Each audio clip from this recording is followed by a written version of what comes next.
Know that you can take a seed, and if you take care of it, it will give you the most beautiful end result that you could ever possibly have. And what could be better than eating something that you grew yourself?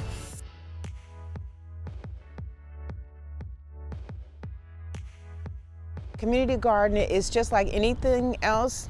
You have to take care of it. You have to maintain it. It's a commitment. It has to be a passion.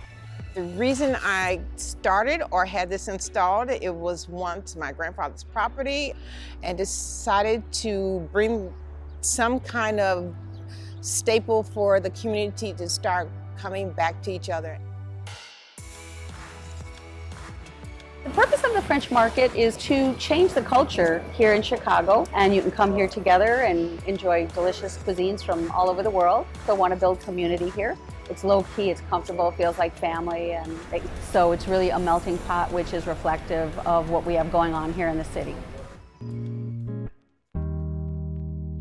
We definitely like to call ourselves a farm-to-table restaurant. For example, our microgreens come from Closed Loop Farms. The owners come in and deliver the product and give us samples, and we get to see what they're personally growing and harvesting that morning, which is so amazing. Seasonal produce is so beautiful, so whenever, for example, if we go to the farmer's market, we definitely eat with our eyes. You pick like the most beautiful, plumpest items, and everything in season is just so like bright and colorful, and that was kind of like our inspiration for what our space looks like. We want everything to look super abundant, and when people come up, they see the peaches, they see the tomatoes, they see the beautiful corn. And we change our menu every 8 to 12 weeks with the season so that we can source from local farmers. In terms of sourcing more sustainably, doing more regenerative agriculture that sort of gives back to the land, all those things are very hot topics for companies, especially restaurants, because if they're not talking about it, then consumers are aware enough that they are seeking sustainable initiatives. Food waste. Oh, I hate to waste food. Oh my goodness gracious. It just breaks my heart, and that's why I don't feel so bad about food waste, because I put it in my compost. And when I finish with my coffee that I brew, I take the coffee grounds and I put that in the compost, and that makes me feel so wonderful.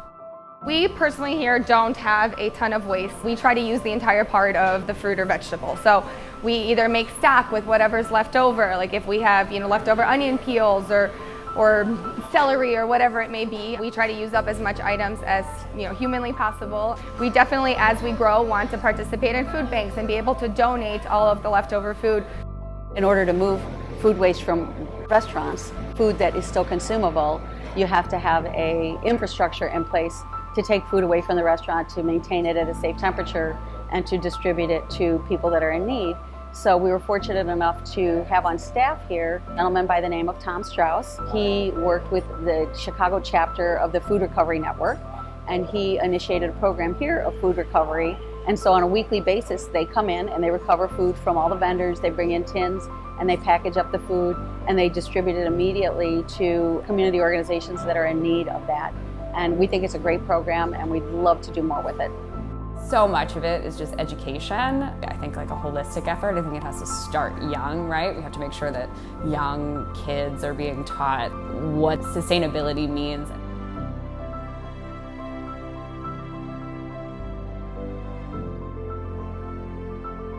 If everybody does their little part, this would be just a magnificent place to be.